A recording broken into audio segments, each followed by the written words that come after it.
എല്ലാ സഹോദരങ്ങൾക്കും നമ്മുടെ യൂട്യൂബ് ചാനലിലേക്ക് സ്വാഗതം. അപ്പോൾ ഇന്നത്തെ ഈ ഒരു വീഡിയോ എന്ന് വെച്ചാൽ ശരിക്കും ഇത് ഒരു റിയാക്ഷൻ എന്ന് പറയുകയാണെങ്കിൽ കുറച്ച് ചൂടുള്ള റിയാക്ഷൻ വീഡിയോ ആണ് എന്ന് വേണമെങ്കിൽ പറയാം.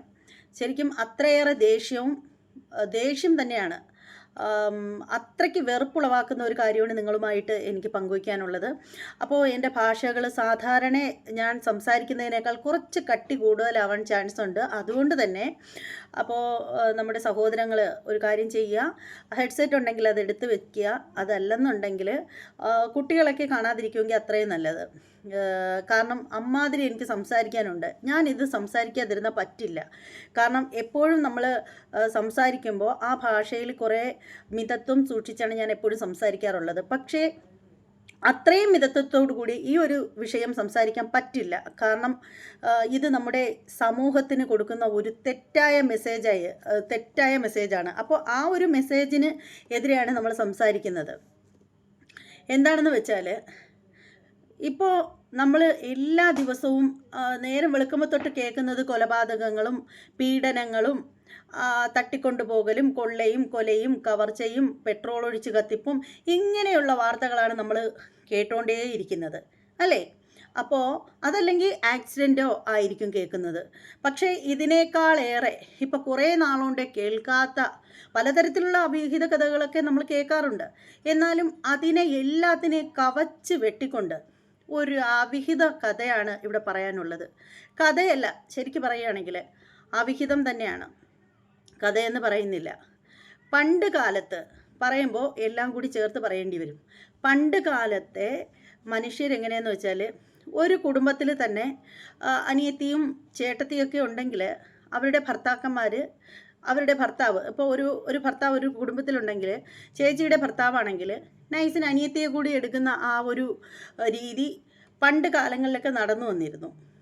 അത് ഹിന്ദുക്കളുടെ കുടുംബങ്ങളിലാണ് കൂടുതലായിട്ടും കണ്ടുവന്നിട്ടുള്ളത്. മുസ്ലിങ്ങളുടെയും ക്രിസ്ത്യാനികളുടെയും കുടുംബത്തിൻ്റെ കാര്യം എനിക്ക് അറിയില്ല. അപ്പോൾ അങ്ങനെയൊക്കെ ഹൈന്ദവരുടെ കുടുംബത്ത് പണ്ട് കാലത്ത് നടന്നു വന്നിട്ടുണ്ടായിരുന്നു. എല്ലാ മതവിഭാഗത്തിൽപ്പെട്ട ആളുകളുടെയും കുടുംബത്ത് അങ്ങനെ ഉണ്ടോയെന്ന് എനിക്കറിയില്ല. പക്ഷേ ആ ഒരു കാലവും കാലഘട്ടവും ഒക്കെ മാറി. അടിയാന്മാർ അവരുടെ പെമ്പിളയെ തമ്പുരാന്മാർക്ക് കാഴ്ചവെക്കുന്ന ഒരു കാലം, ഇതൊക്കെ മാറി. ഇതൊക്കെ ഒരുപാട് മാറ്റങ്ങൾ സംഭവിച്ചു, ഒക്കെ മാറി മറിഞ്ഞു.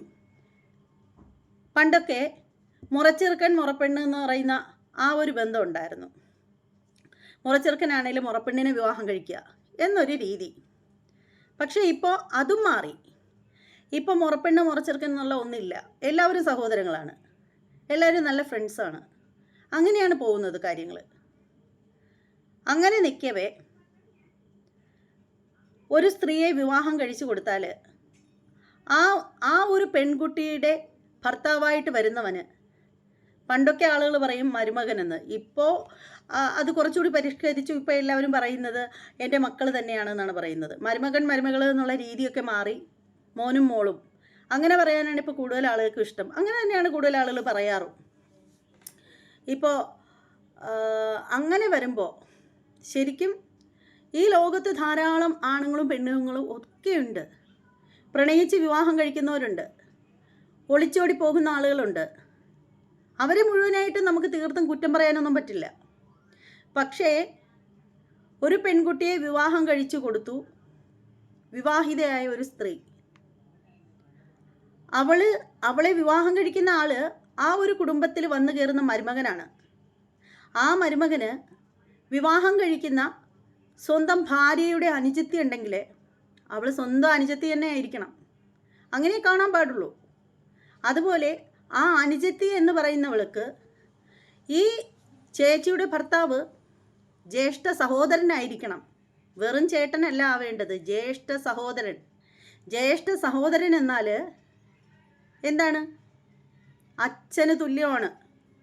ജ്യേഷ്ഠത്തിയുടെ ഭർത്താവ്, ജ്യേഷ്ഠ സഹോദരൻ, അവൻ അച്ഛന് തുല്യമാണ്. അങ്ങനെ കരുതാവൂ. അതാണ് ബന്ധങ്ങളെന്ന് പറയുന്നത്. എന്നാൽ അതിനെയെല്ലാം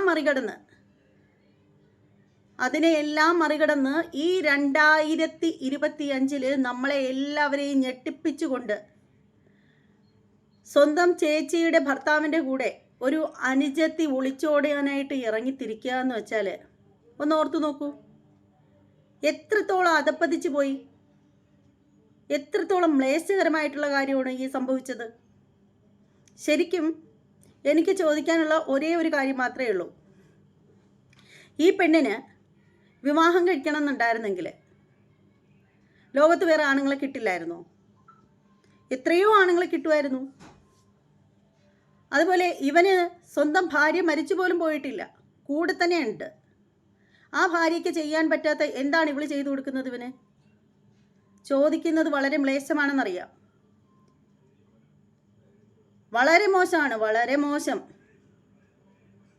ആദ്യം എനിക്ക് ഇത്രയേറെ ദേഷ്യം വന്ന ആ ഒരു വീഡിയോ നിങ്ങൾക്ക് ഞാൻ കാണിച്ചു തരാം. അതിനുശേഷം തീർന്നില്ല, എനിക്ക് ഇനിയും സംസാരിക്കണം. ഈ നാറിക്ക് പറയാനുള്ളത് കേൾക്കാം നമുക്ക് ആദ്യം. ഈ നാറ്റം വെച്ച നാറിക്ക്. ഓ അയ്യോ, അവന് നോന്ന്. വീട്ടുകാരും എല്ലാ കാര്യങ്ങളും അറിയാം. അല്ലാതെ അവളോട് ഞാൻ പറഞ്ഞിട്ടുണ്ട്. അതിനെല്ലാ തെളിവും അവളയിലുണ്ട്. ഈ തെളിവും അവളയിൽ തന്നെ കിട്ടുക. ഓ, എന്നെ ആലോചിച്ച് ആരും വരരുത്, എന്നെ അന്വേഷിച്ച് ആരും വരരുത്. എടാ നാറ്റം വെച്ച നാറി, എടാ പട്ടി, നീ മക്കളെ ഉണ്ടാക്കിയിട്ടിട്ടുണ്ടാടാ. അതേ നിന്നെ വിശ്വസിച്ച് നിന്നെ ഒരു സ്ത്രീയുടെ കൈ പിടിച്ച് നിൻ്റെ കയ്യിൽ വച്ച് തന്നിട്ട് നീ അവളെ ഇട്ടിട്ട് അവളുടെ അനിയത്തിയുടെ കൂടെ പോയിട്ട് നാണം കെട്ട നായയുടെ മോനെ, നിനക്ക് നാണമുണ്ടോ? എന്നെ അന്വേഷിച്ച് ആരും തൊലിക്കരുതെന്ന് പറയാൻ. വൃത്തികെട്ട പട്ടി. ഞാൻ ഇങ്ങനെയൊന്നും ഒരു വീഡിയോയിൽ ഇങ്ങനെയൊന്നും സംസാരിച്ചിട്ടില്ല. പക്ഷേ ഇവനെയൊക്കെ പറഞ്ഞില്ലെങ്കിലുണ്ടല്ലോ, നമ്മുടെ സമൂഹത്തിന് ഇവനൊക്കെ കൊടുക്കുന്ന മെസ്സേജ് എന്താണ്? പുതിയ തലമുറയ്ക്ക് ഇവനൊക്കെ കൊടുക്കുന്ന ആ ഒരു മെസ്സേജ് എന്താണ് ഇവനൊക്കെ കൊടുക്കുന്നത്? ഇവനെയൊക്കെ ഇങ്ങനെ വിളിക്കണം. ഇവനെയൊക്കെ ഇങ്ങനെ വിളിച്ചില്ലെങ്കിലുണ്ടല്ലോ എൻ്റെ ചോര വല്ലാതെ തിളയ്ക്കുന്നുണ്ട്. ബാക്കി ഈ നാറ്റം വെച്ച പരീക്ഷ പറയുന്നതും കൂടി കേൾക്കട്ടെ. പറയടി.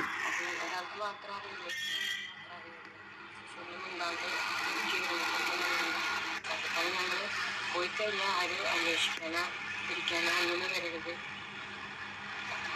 വീട്ടുകാരുടെ നിർബന്ധത്തിനാണ് ഞാൻ എല്ലാത്തിനും ഇന്നുവരെ സമ്മതിച്ചത്. ഇന്ന് ഏട്ടൻ പറഞ്ഞ നിർബന്ധിച്ചിട്ടോ ബ്ലാക്ക്മെയിൽ ചെയ്തിട്ടോ എന്നുകൊണ്ടല്ല ഞാൻ അതിനെ ഈ ഒരു വീഡിയോ എടുക്കാൻ കാരണം. ഞങ്ങൾ പോയി കഴിഞ്ഞാലും ഇതിനെക്കുറിച്ചുള്ളൊരു പ്രശ്നം ഞങ്ങൾക്ക് രണ്ടുപേർക്കും ഉണ്ടാകരുത്. ഞങ്ങൾ അത്രയും ആത്മാർത്ഥത സ്നേഹിച്ച ആൾക്കാരാണ്. ഞങ്ങൾ എവിടെയെങ്കിലും പോയി ജീവിച്ചിട്ടുണ്ട്. അവള് പറയുന്നത് ഞങ്ങളെ അന്വേഷിച്ച് ആരും വരരുത്, ഞങ്ങളെ അന്വേഷിച്ച് ആരും വരല്ലേ, ഞങ്ങൾ ഒരുപാട് സ്നേഹിച്ചു പോയി, അതുകൊണ്ടാണ് എന്നെ ബ്ലാക്ക്മെയിൽ ചെയ്തോ ഒന്നുമല്ല എന്നെ ചേട്ടൻ കൊണ്ടുപോകുന്നത്, ഞാൻ എൻ്റെ ഇഷ്ടപ്രകാരം പോവുകയാണ്, അത്രയ്ക്ക് സ്നേഹിച്ചു പോയി. എടി വൃത്തി കെട്ടവളെ, നിനക്ക് പോയി ചത്തൂടെ? സ്വന്തം സഹോദര തുല്യം കാണേണ്ട ഒരുത്തൻ്റെ കൂടെ ഇറങ്ങി പോകുന്ന നിനക്ക് എങ്ങനെ സാധിക്കൂടി? സ്വന്തം സഹോദരനായിട്ട് കാണേണ്ട ഒരുത്തൻ്റെ കൂടെ ചെന്ന് ഇങ്ങനെ കിടക്കാനായിട്ട് നിനക്ക് എങ്ങനെ സാധിക്കും? ചോദിക്കാണ്ട് പറ്റില്ല. സ്നേഹിച്ചു പോയി പോലും. എടി, നീ ജനിച്ചപ്പോൾ തൊട്ടേ കാണുന്നില്ലേ നിൻ്റെ കൂടപ്പിറപ്പിനെ? സ്വന്തം കൂടപ്പിറപ്പിനെ വഞ്ചിച്ചിട്ട് സ്വന്തം കൂടപ്പിറപ്പിൻ്റെ ഭർത്താവിൻ്റെ കൂടെ പോയി ജീവിക്കണമെന്ന് ആഗ്രഹിക്കുന്ന നിന്നെ എന്ത് പേരിട്ടാണ് വിളിക്കേണ്ടത്? എടി, ലൈംഗിക തൊഴിൽ ചെയ്യുന്ന ആ തൊഴിലാളികൾക്കും ഉണ്ടടി ഒരു അന്തസ്സ്. അവർ സഹോദരനെ തുല്യം കാണേണ്ടവരെ സഹോദരനായിട്ട് തന്നെ കാണും. അല്ലാതെ നിന്നെയൊക്കെ പോലെ. എടി, നിനക്ക് ഒരു ഇത്തിരി പോകുന്ന നിനക്ക് നാണമുണ്ടോ? നിൻ്റെ തന്ത ആവാനുള്ള പ്രായം വരുമല്ലോ ഏകദേശം അവന്. നിനക്ക് നാണമുണ്ടോ? നാറ്റം വെച്ച വർഗമേ. എന്തിനാടി നീ ഇങ്ങനെയൊക്കെ ജീവിച്ചിരിക്കുന്നത്? നിന്നെപ്പോലുള്ള കുറേ അണ്ണ.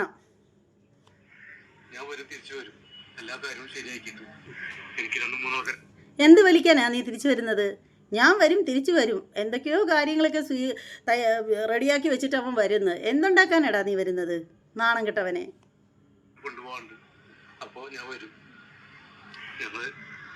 അല്ല, അവന് 3 പേരെയും കൂടി കെട്ടിയെടുക്കാനുണ്ടെന്ന്. ഞാൻ വരും, ഞാൻ തിരിച്ചു വരും. കാരണം അവൻ പോയിരിക്കുന്നതേ പിന്നെ എന്താണ്, ഈ യുദ്ധം നടക്കുന്ന സ്ഥലമുണ്ടല്ലോ, അതായത് എന്താണ്, അവൻ യുദ്ധത്തിൽ പങ്കെടുക്കാനായിട്ട് പോയിരിക്കുകയാണ്. ഞാൻ വരും, ഞാൻ തിരിച്ചു വരും. ഞാൻ പോയിട്ട് 3 പേരെ കൊണ്ടുപോകാനായിട്ട് വരും. 3 പേരെ കൊണ്ടുപോയാൽ പോകുമെന്നൊരു ചൊല്ലുണ്ടടാ. അതുകൊണ്ട് നീ 3 പേരെ കൊണ്ടുപോകാനായിട്ട് വരണ്ട കേട്ടോ. ഞാൻ വരും, കാരണം പോരാളിയായിട്ട് പോവുകയാണ്, രാജ്യത്തിന് വേണ്ടി പടവെട്ടാൻ പോവുകയാണ്. അവൻ വിജയിച്ച് വരും. എടാ നീ സിനിമയിലൊക്കെ കണ്ട ഈ ഡയലോഗൊക്കെ എടുത്തിട്ട് ഈ കിളിന്ത് പെങ്കൊച്ചിനെയും കൊണ്ട് പോകുന്ന നീ എത്ര നാൾ ഇതിനെ അന്വേഷിക്കൂടാ വൃത്തികെട്ടവനെ?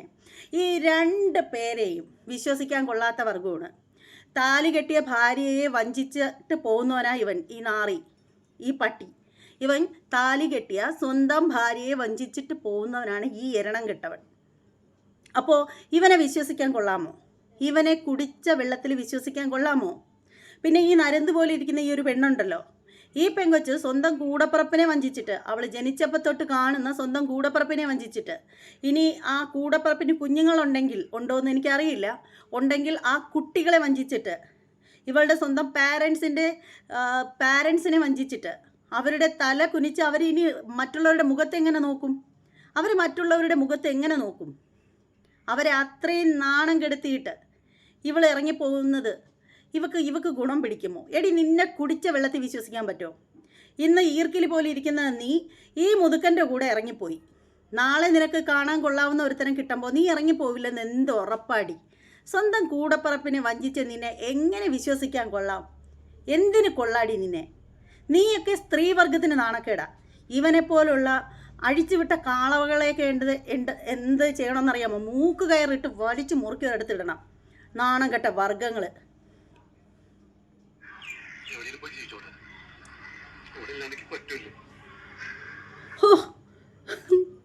എവിടെയെങ്കിലും പോയി ജീവിച്ചോട്ടെ, ഇവളില്ലാതെ എനിക്ക് പറ്റൂല. എന്താടാ അവളില്ലാതെ നിനക്ക് പറ്റാത്തത്? നീ ജനിച്ചപ്പോഴേ നീ ഇവളെയും കൊണ്ടാണോ വന്നത് ഭൂമിയിൽ? നീ ഇത്രയും പ്രായം വരെ ജീവിച്ചിരിക്കുന്നത് ഇവളെയും കൊണ്ടായിരുന്നോ? എടാ, നീ ഇവളുടെ സഹോദരി എന്ന് പറയുന്ന നിന്റെ ഭാര്യയെ ഇനി നീ മക്കളെ ഉണ്ടാക്കി കൊടുത്തിട്ടുണ്ടോയെന്നൊന്നും എനിക്കറിയില്ല. അങ്ങനെയാണെങ്കിൽ ആ കുഞ്ഞുങ്ങളുടെ അമ്മയെ അവരെ നീ വഞ്ചിച്ചു. നിനക്ക് അവരില്ലാതെ ജീവിക്കാൻ പറ്റും. മെനിങ്ങാന്ന് കണ്ട ഈ നെത്തോലി പോലുള്ള പെങ്കൊച്ചിനെ നിനക്ക് ജീവിക്കാൻ പറ്റില്ല. എടാ നിന്നെപ്പോലുള്ള ക്ണാപ്പന്മാരെ ഉണ്ടല്ലോ, കുറ്റിച്ചൂലിൽ തീട്ടം മുക്കി അടിക്കണം. അതാ ചെയ്യേണ്ടത്, നിന്നെപ്പോലുള്ള കഴുപ്പണം കെട്ടവന്മാരെ. ആ കിസ് വെച്ച് കളിക്കുക കേട്ടോ, അത് ഇതിലിട്ടിട്ടില്ല.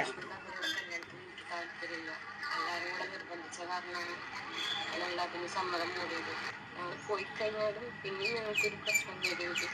അത്രയും ആത്മാർത്ഥമായി സ്നേഹിച്ച കാരണമാണ് ഞാനിപ്പോൾ ഇങ്ങനെ വീഡിയോ എടുക്കുന്നത്. എനിക്ക് ഏട്ടല്ലാണ്ട് ഒരിക്കലും അയ്യോ പാവം, പാലും കൂടെ വായിൽ വെച്ചോട്. ഭക്ഷണങ്ങളൊക്കെ അവരുടെ ഇഷ്ടത്തിലാണ്. അയ്യോ പാവം. ഓ, എനിക്ക് ഈ ഏട്ടനില്ലാതെ പറ്റൂല.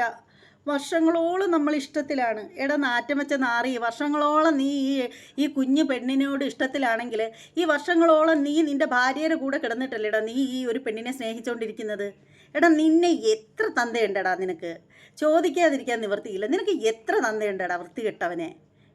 എടി പെണ്ണേ, വേലി ചാടിയ പശുവിന് കോല് കൊണ്ട് മരണം എന്നൊരു ചൊല്ലുണ്ട്. അത് നീ നിൻ്റെ ഇവിടെ കുറിച്ച് വെച്ചോ മോളെ. കാരണം ഒരു പെൺകുട്ടിയെ ചതിച്ചിട്ടാണ് അവൻ നിൻ്റെ കൂടെ കൂടിയിരിക്കുന്നത്. അവന് ഈ ഈർക്കിൽ കുത്തിയെടുക്കാൻ ജീവിതത്തില്ലാത്ത, അതിനുള്ള ആരോഗ്യം ഇല്ലാത്ത നിൻ്റെ കൂടെ വന്നിട്ട് നാളൊരു സമയം അവൻ ഇച്ചിരി കൊഴുത്ത കൊള്ളാവുന്ന ഒരെണ്ണത്തിൻ്റെ കൂടെ പോയാലേ കുറ്റം പറയാനില്ല കേട്ടോ. കാരണം സ്വന്തം സഹോദരിയെ ചതിച്ചിട്ടല്ലേ നീ അവൻ്റെ കൂടെ പോയിരിക്കുന്നത്. പൊന്നുമോളൊരു കാര്യം ചെയ്യും, ആദ്യം കുറച്ച് ഗുളികളൊക്കെ മേടിച്ച് പോയി. അല്ലെങ്കിലുണ്ടല്ലോ ചിലപ്പോഴേ ഇവൻ ആവശ്യം കഴിഞ്ഞ് നിൻ്റെ വീട്ടിൽ കൊണ്ടാക്കുമ്പോഴുണ്ടല്ലോ അച്ഛനില്ലാത്തൊരു കൊച്ച് ചിലപ്പോൾ നിൻ്റെ ഒക്കത്തിരിക്കും. ഓക്കെ, ഞാൻ സാധാരണയായിട്ട് എൻ്റെ ചാനലിൽ ഞാൻ ഇങ്ങനെയൊന്നും സംസാരിക്കാറുള്ള ആളല്ല. സംസാരിക്കുന്നത് വളരെ മോശമാണെന്നറിയാം. പക്ഷേ ഇവറ്റകളെ 2 പേരെയും കാര്യത്തിൽ ഇങ്ങനെ സംസാരിക്കാതിരുന്നാലുണ്ടല്ലോ നമ്മൾ വല്ലാണ്ടങ്ങ് എന്തുപോലെ ആയിപ്പോവും. അത്രയ്ക്ക് ദേഷ്യം വന്നിട്ടാണ് ഞാൻ ഇങ്ങനെയൊക്കെ സംസാരിച്ചത്. അപ്പോൾ ഈ ഒരു വീഡിയോ കണ്ട എല്ലാവരോടും ഞാൻ ഹൃദയത്തിൽ തൊട്ട് ക്ഷമ പറയുകയാണ്. കാരണം ഇങ്ങനെയൊക്കെ സംസാരിച്ചത് കൊണ്ട്. കാരണം ഇതൊക്കെ വളരെ മോശമാണെന്നറിയാം, ഇങ്ങനെയൊന്നും സംസാരിക്കുന്നത് ശരിയല്ല എന്നും അറിയാം. ഞാൻ സാധാരണ സോഷ്യൽ മീഡിയയിൽ ഇങ്ങനെയൊന്നും വന്നിട്ട് സംസാരിക്കാൻ ഇഷ്ടപ്പെടുന്ന ഒരാളല്ല. നിങ്ങൾക്കറിയാലോ, ഞാൻ ഇങ്ങനെയൊന്നും സംസാരിക്കാറുമില്ല. ഒരിക്കൽ അപ്പി ബൈജുവിനോടാണ് 1-2 വീഡിയോയിൽ ഇതുപോലെ മോശമായിട്ട് തറ വർത്തമാനങ്ങളൊക്കെ പറഞ്ഞിട്ടുണ്ടായിരുന്നത്. പിന്നെ അതിനുശേഷം ഞാൻ ആരെങ്കിലും എന്നെ മനഃപൂർവ്വമായിട്ട് വിമർശിക്കുന്ന ആളുകൾ വരെയുണ്ട്. എന്നെ മനഃപൂർവ്വമായിട്ട് നാണം കെടുത്താൻ വേണ്ടിയിട്ട് എൻ്റെ പേരെടുത്തിട്ട് വ്യൂസ് ഉണ്ടാക്കാൻ വേണ്ടിയിട്ട് വീഡിയോ ചെയ്യുന്ന ആളുകൾ വരെയുണ്ട്. അത്തരക്കാരോട് പോലും ഞാൻ പ്രതികരിക്കാൻ പോവാറില്ല. കാരണം എന്താണെന്ന് വെച്ചാൽ അവരുടെ ആ ഒരു അത്തരത്തിലുള്ള ആളുകളോട് നമ്മൾ സംസാരിക്കണമെന്നുണ്ടെങ്കിൽ അവരെക്കാളും താഴേക്ക് പോവേണ്ടി വരും. അതുകൊണ്ടാണ് സംസാരിക്കാത്തത്. പക്ഷേ ഈ ഒരു വീഡിയോ കണ്ടപ്പോഴത്തേക്ക് എനിക്ക് ഇങ്ങനെ തന്നെ സംസാരിക്കണമെന്ന് തോന്നി. ഒന്നും സ്ക്രിപ്റ്റ് ചെയ്ത് വെച്ചിട്ടൊന്നുമല്ല, എൻ്റെ ആത്മരോക്ഷമാണ് ഞാനിവിടെ പ്രകടിപ്പിച്ചത്. കാര്യം എന്താണെന്ന് വെച്ചാൽ ഓരോ ദിവസവും ഇങ്ങനെയുള്ള ഓരോ വാർത്തകളാണ് കേട്ടുകൊണ്ടേയിരിക്കുന്നത്. അപ്പോൾ ഇത്തരത്തിലൊരു വാർത്തയും കൂടി ആകുമ്പോൾ, അതും ഈ 2025 നോക്കൂ, ആ ഒരു സ്ത്രീയുടെ ഇയാളുടെ ആ ഒരു ഭാര്യയുടെ, ഇവളുടെ ആ ഒരു സഹോദരിയുടെ, അവരുടെ മാനസികാവസ്ഥയെക്കുറിച്ചിട്ട് ചിന്തിക്കാതെ ഇവർ രണ്ടുപേരും, ഇപ്പോൾ ഞാൻ ഈ വീഡിയോയിൽ ഇവരുടേതായിട്ടുള്ള കുറേ ചേഷ്ടകളും കാര്യങ്ങളൊന്നും ഞാൻ ഇട്ടിട്ടില്ല. പക്ഷെ മറ്റ് പല യൂട്യൂബേഴ്സിൻ്റെയും ചാനലിൽ ചെന്ന് നോക്കിയാൽ കാണാൻ പറ്റും ഇവർ തമ്മിൽ ആ വണ്ടിക്കകത്തിരുന്നിട്ട് കാണിക്കുന്ന ഓരോന്ന്, പരസ്പരം കെട്ടിപ്പിടിക്കുന്നു, ഉമ്മ വയ്ക്കുന്നു, ചേട്ടൻ ഇല്ലാതെ അനിയത്തിക്ക് പറ്റില്ല, അനിയത്തി ഇല്ലാതെ ചേട്ടന് പറ്റില്ലെന്ന് പറഞ്ഞിട്ട് അവർ പരസ്പരം തളർന്നു കിടക്കുന്ന തോളിൽ കൂടെ ഉമ്മ വയ്ക്കുന്നു. അപ്പോൾ ഇതൊക്കെ എനിക്ക് എൻ്റെ ചാനലിൽ കൂടി ഇടണ്ട എന്ന് തോന്നിയതുകൊണ്ടാണ് ഞാനത് കാണിക്കാഞ്ഞത്. അപ്പോൾ അപ്പോൾ ഇതൊക്കെ കണ്ടിട്ട് വല്ലാതെ ദേഷ്യം വന്നു. ഇവർ പോയി ഒരു എഴുത്തെഴുതി വെച്ചിട്ട് പോവേണ്ട കാര്യമുള്ളായിരുന്നു. ഇവർ പോവാൻ വേണ്ടിയിട്ട് ഇവരെ ഞാൻ പ്രോത്സാഹിപ്പിക്കുകയല്ല. അഥവാ പോയ സമയത്ത് ഇവർ ഒന്നുകിൽ ഒരു മെസ്സേജ് അയച്ചാലും അത്രയ്ക്കിത്രയേ ഉള്ളായിരുന്നു. ഇവർ അതൊരു വീഡിയോ ആക്കിയിട്ട് ഇവരിങ്ങനെ പബ്ലിഷ് ചെയ്തപ്പോഴത്തേക്ക് അതുവഴി എത്ര പേരാണിത് കണ്ടിരിക്കുന്നത്. ആ ഒരു കുടുംബത്തിലുള്ളവരെ അറിയാത്ത ആളുകൾ പോലും ഈ ഒരു വാർത്ത കണ്ടു എന്നുള്ളതാണ്. ഇത് പല കുട്ടികൾക്കും ഉള്ള പ്രചോദനം കൂടിയാവും. ആവും എന്ന് പറഞ്ഞെങ്കിലും ആവണമെന്നില്ല. കാരണം ഇപ്പോഴുള്ള പിള്ളേരൊക്കെ അത്യാവശ്യം തലയ്ക്കകത്ത് താമസമുണ്ട്. അവരൊന്നും ഇത്രയും വൃത്തികെട്ട രീതിയിൽ, വികൃതമായ രീതിയിലൊന്നും ചിന്തിക്കുന്നവരല്ല. പക്ഷേ എന്നാലും ഇതുപോലെയുള്ള പൊട്ടത്തികൾ ഇനിയും ഉണ്ടാവും ഭൂമിയിൽ, ഇല്ലെന്നൊന്നും പറയാൻ പറ്റത്തില്ല. നമുക്ക് അറിയില്ല, വിദ്യാഭ്യാസവും വിവരവും കാശിന് കൊള്ളാത്ത കുറേ എണ്ണം ഇതുപോലെയൊക്കെ എവിടെയെങ്കിലുമൊക്കെ ഉണ്ടാവും. അപ്പോൾ ഈ ആണുങ്ങൾ എന്താ ചെയ്യുന്നത്? ഇവരെ മാക്സിമം ചൂഷണം ചെയ്തിട്ട് അവന്മാരെ കൈയഴിയോ അവന്മാരെ വാട്ടിന് പോവും. അഗ്നിസാക്ഷിയായിട്ട് താലി കെട്ടി കൊണ്ടുവന്ന പെണ്ണിനെയാണ് ഈ വിധം ചതിച്ചിട്ട് അവൻ പോയിരിക്കുന്നത്, അനിയത്തിയും കൊണ്ട്. അപ്പോൾ നാളൊരു സമയം ഇവക്കും വരുന്ന ഗതി ഇത് തന്നെയാണ്. അപ്പോൾ കൂടുതൽ ആളുകൾക്കും ഇങ്ങനെയുള്ള തെറ്റുകളൊക്കെ ചെയ്യാനുള്ള പ്രചോദനം ഉണ്ടാവരുത് ഒരിക്കലും സമൂഹത്തിൽ. പിന്നീട് പറയേണ്ട ഒരു കാര്യമെന്ന് വെച്ചാൽ, എടുത്ത് പറയേണ്ട ഒരു കാര്യമെന്ന് വെച്ചാൽ ഈ വീട്ടുകാർ എവിടെ പോയിരുന്നു എന്നുള്ളതാണ്. ഈ പെണ്ണും ഇവനും തമ്മിൽ അടുക്കാനുള്ള സാഹചര്യം എങ്ങനെ ഉണ്ടായി എന്നുള്ളത് ശ്രദ്ധിക്കേണ്ട ഒരു കാര്യമാണ്. വിവാഹം കഴിഞ്ഞ് വരുന്ന ചെറുക്കന്മാർക്ക് ആ പെൺകുട്ടികൾ വീട്ടിലുള്ള വീട്ടുകാരാണെങ്കിൽ ഒരുപക്ഷെ അവർക്ക് സ്വന്തം വീട്ടിൽ വന്ന് നിൽക്കേണ്ട സാഹചര്യമൊക്കെ വന്നേക്കാം. ചിലപ്പം വർഷങ്ങളോളം നിൽക്കേണ്ടി വന്നേക്കാം. പക്ഷേ അതിൻ്റെ ഇടയിൽ ഒരു അകലം കാണാനുള്ള ഒരു അകലം ഉണ്ടാവണം. അത് ഒന്നുകിൽ ഈ ഭാര്യ എന്ന് പറയുന്നവൾ ശ്രദ്ധിക്കണം, അതല്ലെന്നുണ്ടെങ്കിൽ വീട്ടുകാരെങ്കിലും ഒന്ന് ശ്രദ്ധിക്കണം. ഓവറായിട്ട് അടുക്കുന്നിടത്ത് തടയിടാനായിട്ട് ആ വീട്ടിൽ അമ്മ എന്ന് പറയുന്നൊരു സ്ത്രീ ഉണ്ടെങ്കിൽ അവർക്ക് കഴിയണം. അങ്ങനെ ചെയ്യാവൂ. അപ്പോൾ ഇതൊക്കെ എത്ര വലിയ തെറ്റാണ്. വീണ്ടും ഇതുപോലെയുള്ള തെറ്റുകൾ ഇനി ആവർത്തിക്കാൻ പാടില്ല. അതുപോട്ട് ഇവൻ്റെ കൂടെ പോകാൻ തീരുമാനിച്ചു. വർഷങ്ങളായിട്ട് ചേട്ടനെ സ്നേഹിച്ചുകൊണ്ടിരിക്കുന്നു. അതുകൊണ്ട് ചേട്ടൻ ഇല്ലാതെ പറ്റില്ല എന്ന് പറഞ്ഞിട്ട് സ്വന്തം ചേച്ചിയുടെ മനോവികാരം പോലും ചിന്തിക്കാതെ ഇറങ്ങിപ്പോവാനായിട്ട് പോകുന്നു. പോകുന്ന എന്ത് തോന്നിയാസാ അവിടെ കാണിച്ചു വെച്ചിരിക്കുന്നത്? ഇവനെ കെട്ടിപ്പിടിക്കുന്നു, ഉമ്മ വയ്ക്കുന്നു, സങ്കടപ്പെടുത്തുന്നു. ഇവനാണെങ്കിൽ അങ്ങ് മാടപ്രാവിൻ്റെ കണക്കങ്ങ് അലിഞ്ഞു പോയി. അപ്പം തന്നെ അതേ തോളിൽ ഇങ്ങനെ കിടക്കുന്നു. അവനെ കൊണ്ട് എണീച്ച് നിവർന്നിരിക്കാനുള്ള ഗട്ട്സ് പോലുമില്ല. അവൻ തളർന്നടിച്ചു പോയി. അവൾ ചേട്ടൻ്റെ തല പൊക്കി വെച്ചിട്ട് ചേട്ടനെ ആശ്വസിപ്പിക്കുന്നു. ചേട്ടനാണെങ്കിലുണ്ടല്ലോ കുഴഞ്ഞു പോവുകയാണ് അനിയത്തിയെ ആശ്വസിപ്പിച്ചപ്പോൾ ഉടനെ. അനിയത്തിയാണെങ്കിലോ ചേട്ടനെ കണ്ടപ്പോൾ ഉടനെ അനിയത്തിയും കുഴഞ്ഞങ്ങ് പോയി. ഇതൊക്കെ എന്താണ്? ഇത് നിങ്ങൾ ആദ്യം ആലോചിക്കേണ്ടത്, ഇത്തരത്തിലൊരു വീഡിയോ എടുത്ത് നിങ്ങളിങ്ങനെ നാട്ടുകാരെ കാണിക്കാൻ വേണ്ടിയിട്ട് ഇട്ടിട്ട് പോകുമ്പോൾ, നിങ്ങൾ അങ്ങനെ ഇട്ടിട്ട് പോകുമ്പോൾ ആ ഒരു വീട്ടുകാർ എത്രത്തോളം സമൂഹത്തിന് മുന്നിൽ നാണം കെടുന്നുണ്ടെന്നുള്ള കാര്യം നിങ്ങൾ ഓർക്കുന്നുണ്ടോ? നിങ്ങൾ ബലിക്കട വെച്ചുകൊണ്ട് പോകാനുള്ളത് പൊയ്ക്കോ, ആ ഒരു പൊയ്ക്കോ, തകര പോലും കുരുക്കണ്ട, പൊയ്ക്കോ. പക്ഷേ അങ്ങനെ പോകുമ്പോൾ നിങ്ങൾ ആ ഒരു വീട്ടുകാരെ കൂടി നിങ്ങൾ മാനം കെടുത്തണോ? സോഷ്യൽ മീഡിയ ആവശ്യത്തിന് ഉപയോഗിക്കാനുള്ളതാണ്, അല്ലാതെ ഇങ്ങനെ തുമ്മുന്നതും തൂറുന്നതും തുപ്പുന്നതും ഒക്കെ വലിച്ചു വാരി ഇടാനുള്ള കാര്യമല്ല. നിങ്ങൾ പോകുന്ന വിവരം നിങ്ങളെ കൈപ്പടയിൽ എഴുതിയ ഒരു ലെറ്റർ ഒപ്പിട്ട് വയ്ക്കുക, അത് മാത്രം മതിയാവും. അതിനേക്കാൾ വലിയ തെളിവൊന്നും വേണ്ട. ഒരാൾ മരിക്കുന്ന ആത്മഹത്യ ചെയ്യുന്ന സമയത്ത് പോലും അവർ ഒരു പേപ്പറിൽ എഴുതി ഒപ്പിട്ട് വെക്കുന്നതാണ് ഏറ്റവും വലിയ തെളിവെന്ന് പറയുന്നത്. പിന്നെ നിങ്ങൾ ഒളിച്ചോടി പോകുന്ന നിങ്ങൾക്ക് എന്തൊരു കോപ്പിലുള്ള തെളിവാണ്? നിങ്ങൾക്ക് ഒരു ലെറ്റർ എഴുതി വെക്കാം, അല്ലെങ്കിൽ നിങ്ങൾക്ക് പ്രിയപ്പെട്ട ആർക്കെങ്കിലും ഒരു മെസ്സേജ് അയക്കാം, ഞാൻ ഇദ്ദേഹത്തിൻ്റെ കൂടെ ഇതുപോലെ പോകുന്നു, എൻ്റെ സ്വന്തം ഇഷ്ടപ്രകാരമാണ് എന്ന് പറഞ്ഞിട്ട് നിങ്ങൾക്ക് അങ്ങനെ ചെയ്യാമായിരുന്നു. ഇത് ഒന്നും ചെയ്യാതെ സോഷ്യൽ മീഡിയയിൽ വന്ന് കെട്ടിപ്പിടിക്കുന്നു, ഉമ്മ വയ്ക്കുന്നു, ചേട്ടനില്ലാതെ എനിക്ക് ജീവിക്കാൻ പറ്റൂല, ഞങ്ങൾ വർഷങ്ങളായിട്ട് സ്നേഹിച്ചു പോയി എന്നും പറഞ്ഞിട്ട് പറയുന്നു. ആ വൃത്തികെട്ട കണാപ്പനാണെങ്കിലോ എൻ്റെ അനിയത്തി ഇല്ലാതെ എനിക്ക് ജീവിക്കാൻ പറ്റൂല. ഇത്തരത്തിലുള്ള ആളുകളെയൊക്കെ ഇതല്ലാതെ പിന്നെ എന്താ പറയേണ്ടത്? സത്യത്തിൽ ഇവനെയൊക്കെ ഉണ്ടല്ലോ ക്ലോസറ്റിൽ തീട്ട മുക്കി അടിക്കേണ്ട സമയം കഴിഞ്ഞു അവളെയും. ശരിക്കും ഞാൻ ഇങ്ങനെയൊന്നും സംസാരിക്കണമെന്ന് വിചാരിച്ചല്ല കേട്ടോ, കുറച്ച് ആത്മസംയമനത്തോടു കൂടി സംസാരിക്കാമെന്ന് പറഞ്ഞിട്ടാണ്. പക്ഷേ സംസാരിച്ച് വന്നപ്പോൾ കയ്യിൽ നിന്ന് പോയി. അപ്പോൾ എൻ്റെ സഹോദരങ്ങളെല്ലാവരും ക്ഷമിക്കുക. ഞാനിങ്ങനെ സംസാരിക്കണമെന്ന് ഒരിക്കലും ചിന്തിച്ചതല്ല, ഒക്കെ കയ്യിൽ നിന്ന് പോയതാണ്. എന്തായാലും ഞാൻ നിങ്ങളോട് ആത്മാർത്ഥമായിട്ട് ക്ഷമ ചോദിക്കുന്നു. ഇനി വീഡിയോ ചെയ്യുമ്പോൾ ഇത്തരത്തിലൊന്നും ചെയ്യാതിരിക്കാൻ ഞാൻ ശ്രദ്ധിക്കാം. അങ്ങനെ പറഞ്ഞാലും പോരാ, ഇതൊക്കെ ഇങ്ങനെ തന്നെ പറയേണ്ടി വരും കേട്ടോ. പറയുമ്പോൾ എല്ലാം പറയണമല്ലോ. ഇതൊക്കെ അത്രയ്ക്കും ദേഷ്യം വന്നിട്ടാണ്. എന്തായാലും ഇതേക്കുറിച്ച് കൂടുതലൊന്നും പറയുന്നില്ല. വീഡിയോ ഇഷ്ടമാവുന്നവരൊക്കെ ഒന്ന് നമ്മുടെ ചാനൽ ഇതുവരെ സബ്സ്ക്രൈബ് ചെയ്യാത്ത ആളുകളൊക്കെ ഉണ്ടെങ്കിൽ ഒന്ന് സബ്സ്ക്രൈബ് ചെയ്തോളൂ. ബെല്ലൈക്കൻ കൂടി പ്രസ് ചെയ്യാനും മറക്കരുത്. അതുപോലെ തന്നെ ഇന്ന് ലൈവ് ഉണ്ടായിരിക്കുന്നതായി ആണ്. ഇപ്പോൾ ഈ വീഡിയോ അപ്ലോഡ് ചെയ്യുന്ന സമയത്ത് മിക്കവാറും ലൈവിനുള്ള ടൈം കിട്ടത്തില്ല. പിന്നീടെന്ന് പറഞ്ഞാൽ എന്താണ്, നിങ്ങളുടെ അഭിപ്രായങ്ങൾ എന്താണെങ്കിലും നിങ്ങൾ കമൻറ്റ് ചെയ്തേക്കൂ കേട്ടോ. ഇനി മറ്റൊരു വീഡിയോയുമായിട്ട് വരുന്നത് വരെ എല്ലാവർക്കും ബായ്.